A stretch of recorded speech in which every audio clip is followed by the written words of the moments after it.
Not so innocent bystander. Airports are weird places. It's like society's purgatory. Everyone's either waiting to go somewhere exciting or absolutely dreading their final destination.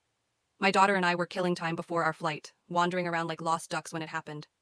We were strolling towards the bathroom when I saw an elderly woman up ahead, accompanied by a younger lady. They were minding their business, just two people existing in the great, overpriced food court of life. And then, like some kind of slow-motion action scene I never signed up for, the old woman face-planted. I'm talking full-on timber, no arms out to break the fall, face first into the cold, unforgiving airport floor.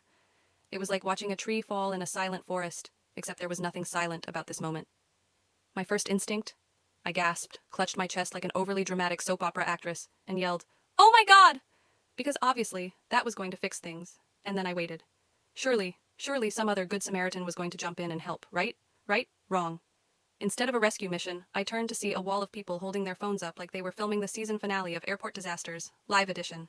"Oh, for the love of," I muttered, kicking into gear. If no one else was going to do it, I would.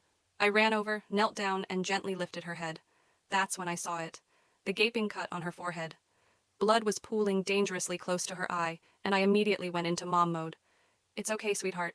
I got you," I whispered like a seasoned war medic, even though my battlefield experience was mostly limited to fights with self-checkout machines.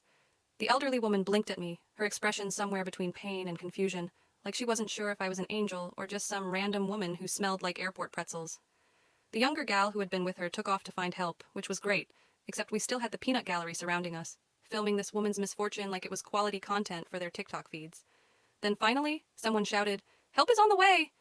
And I felt a wave of relief. Someone with a conscience, someone who cared. And then the firefighters showed up. Now don't get me wrong, I love firefighters. Who doesn't? They're heroes. But in this particular moment, my confidence in them wavered. Why? Because they just stood there. No rushing in, no life-saving maneuvers, just standing. One of them handed me a stack of brown paper towels.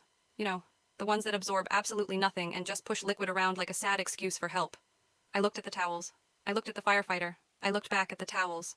"You want me to dab her wound with these? What is this, medieval times?" I almost said. But I bit my tongue and did what I could with the glorified cardboard napkins until the actual paramedics arrived. When they did, I exhaled a breath I didn't know I was holding.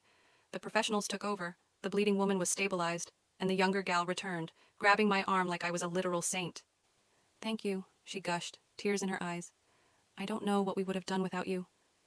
And you know what? That moment felt good. It reminded me that doing the right thing isn't about having the right training, it's about having the right heart.